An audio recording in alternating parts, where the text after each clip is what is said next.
Surat Al-Kafirun merupakan surat ke-109 dalam Al-Quran yang terdapat 6 ayat di dalamnya. Surat Al-Kafirun diturunkan sesudah surat Al-Ma'un ketika saat itu Rasulullah belum hijrah ke Madinah dan masih berada di Mekah.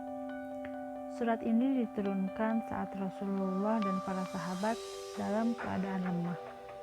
Lemah maksudnya adalah saat itu ketika Rasulullah sudah mulai menunjukkan keislamannya, sudah mulai dakwah secara terang-terangan dengan tujuan agar terjadi kerukunan antar umat, tentu tidak diterima begitu saja, terutama oleh orang-orang yang sangat membenci Islam. Rasulullah diserang sangat keras oleh kaum yang membenci Islam pada saat itu. Oleh karena itu, Rasulullah gencar mendapat tekanan dari mereka yang dengan terang-terangan juga menunjukkan kebencian mereka. Saat itu Rasulullah harus siap hancur, namun tidak boleh mengubah prinsipnya. Para mufasir sepakat bahwa asbabun nuzul surat Al-Kafirun ini adalah berkenaan dengan para pembesar Quraisy yang diantaranya Walid bin Mughairah, Ash bin Wa'il, Asyami, Al-Aswad bin Abdul Muthalib, Umayyah bin Khalaf beserta beberapa orang lainnya mendatangi Rasulullah dan meminta agar beliau berhenti untuk menghina sesembahan mereka. Mereka menawarkan segala kekayaan bahkan wanita yang bisa didapatkan oleh Rasulullah asalkan Rasulullah berhenti untuk berdakwah. Pada saat itu bahkan orang-orang kafir Quraisy mengajak Rasulullah untuk berkompromi terkait peribadahan atau penyembahan mereka, yakni Rasulullah harus menyembah patung-patung dari yang mereka sembah selama 1 tahun, dan sebagai balasannya mereka pun akan menyembah apa yang Rasulullah sembah selama 1 tahun pula. Namun tentu Rasulullah langsung menolak tindakan tersebut karena hal tersebut merupakan sama saja dengan mempermainkan akidah, karena segala hal yang berkaitan dengan akidah tentu haruslah jelas dan juga tegas. Surat Al-Kafirun disebut juga sebagai surat Al-Baro'ah yang berarti pembersihan diri dari pekerjaan-pekerjaan yang berbau musyrik dan memerintahkan berbuat ikhlas karena Allah dalam beribadah. Surat Al-Kafirun ini secara umum memiliki makna yakni penegasan akidah yang kita punya dengan akidah yang mereka pegang. Karena terkait dengan peribadahan, kita haruslah tegas. Surat Al-Kafirun ini ditujukan kepada seluruh orang kafir, terutama pada saat itu, yakni kaum kafir Quraisy. Ayat ini menyeru kepada seluruh kaum kafir yang secara jelas meragukan dan menolak ketauhidan Allah serta keesaannya, serta menolak atau mengingkari bahwa Nabi Muhammad SAW merupakan utusan Allah. Ayat ini merupakan perintah dakwah mengenai haruslah memiliki sifat tegas dalam menolak sikap pluralisme, terutama dalam hal akidah. Dapat dipahami bahwa tugas Rasulullah pada saat itu adalah untuk menyampaikan bahwa Tuhan yang mereka sembah tidaklah sama dengan Tuhan yang Rasulullah sembah, yakni Allah Subhanahu wa Ta'ala. Mengenai kompromi yang telah ditawarkan sebelumnya, Rasulullah tentu menolak tegas hal itu. Namun penolakan yang Rasulullah berikan bukanlah dengan cara yang kasar, melainkan tetap dengan cara yang lemah lembut. Imam Ibnu Taimiyah berpendapat bahwa surat tersebut adalah perintah Allah berupa mengabaikan dan menolak perbuatan plural terhadap akidah dengan tujuan agar kaum musyrikin berputus asa dalam mengajak kaum muslimin untuk menyembah apa yang mereka sembah. Menurut Ibnu Katsir, ayat pertama ini adalah merujuk kepada seluruh orang-orang kafir yang ada di muka bumi ini. Namun, tentang orang kafir yang diajak berbicara melalui firman Allah pada saat itu yakni adalah orang-orang kafir Quraisy, karena merekalah yang mengajak Rasulullah untuk berkompromi terkait penyembahan dan pembagian waktu beribadah yang saling bergantian, yakni 1 tahun Rasulullah menyembah berhala dan 1 tahun mereka akan menyembah Tuhan, yakni Allah.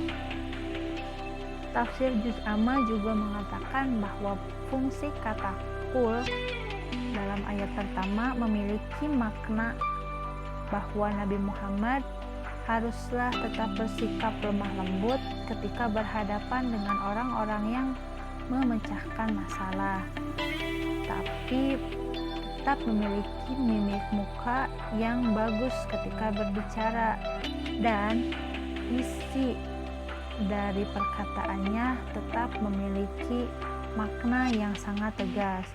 Hal ini dilakukan agar menghindarkan dari permasalahan yang lain terkait cara menyampaikan sebuah pendapat atau pemecahan masalah.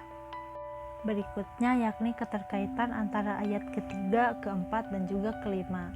Ketiga ayat ini adalah sebuah bentuk penegasan yang berkaitan, di mana ayat ketiga dan ayat kelima memiliki persamaan dalam kalimat. Namun, menurut Syekh Muhammad Abduh, ada perbedaan makna pada ayat ketiga dan juga kelima ini, yakni pada ayat ketiga Allah lebih menegaskan kepada orang-orang kafir mengenai perbedaan apa yang mereka sembah, sehingga konteksnya akan lebih cocok jika disandingkan dengan ayat kedua. Sedangkan untuk ayat kelima adalah penegasan cara peribadahan yang berbeda dan tidak mungkin disatukan. Maka ayat kelima ini akan lebih cocok jika disandingkan dengan ayat keempat.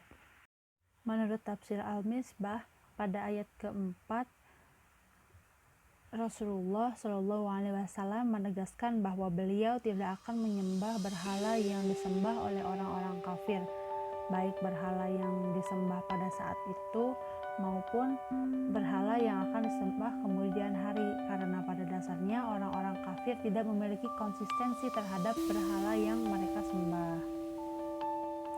Pada ayat kedua, yakni la a'budu ma ta'budun, kata la di situ berarti tidak dan berlaku untuk selama-lamanya. Dalam tafsir ayat ini berarti aku tidak akan menyembah apa yang kamu sembah. Berarti kata tidak di sini menunjukkan bahwa selama-lamanya Rasulullah tidak akan menyembah apa yang orang-orang kafir itu sembah.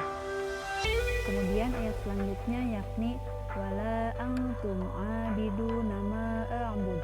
Wala yang ada di ayat ketiga ini menunjukkan bahwa bukan, berarti bukan. Maksud bukan di sini berarti masih ada kemungkinan untuk mereka bisa menyembah apa yang Rasulullah sembah. Kemudian ayat berikutnya yaitu wala ana abidum ma abattum, yang artinya dan aku tidak akan pernah menyembah apa yang kamu sembah. Pada ayat ini Rasulullah kembali menegaskan bahwa tidak akan selama-lamanya dia menyembah apa yang orang-orang kafir itu sembah. Berikutnya ayat kelima, yakni wala antum abiduna ma a'bud. Menurut Al-Jami' Ahkam Al-Quran, ayat kelima ini merupakan pengulangan dari ayat ketiga, dan mengenai pengulangan tersebut, menurut budaya Arab, bahwa pengulangan berarti sebuah penegasan agar lebih mudah dipahami. Maksud dari ayat tersebut adalah menegaskan bahwa apa yang mereka lakukan adalah sia-sia. Yang mereka lakukan pada saat itu yakni berkompromi terhadap Rasulullah terkait penyembahan. Selanjutnya ayat yang terakhir adalah lakum dinukum waliyadin, yang berarti untukmu agamamu dan untukku agamaku. Menurut Quraisy Shihab, makna untukmu agamamu dan untukku agamaku adalah perintah dakwah agar mereka berhenti melakukan tipu daya dan memulai melakukan peribadahan sesuai dengan keyakinan masing-masing. Maka melalui ayat ini toleransi dibangun secara utuh, bahwa toleransi yang sebenar-benarnya adalah bukan dengan menggabungkan peribadahan dan akidah, akan tetapi membiarkan apa yang menjadi keyakinan orang lain dan tidak mengganggu serta memaksa kehendak mereka.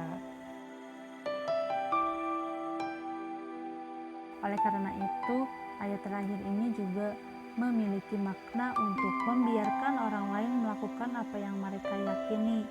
Kemudian, kita tidak boleh memaksakan bahwa mereka harus mengikuti apa yang kita yakini, karena Islam itu tidak perlu dipaksakan.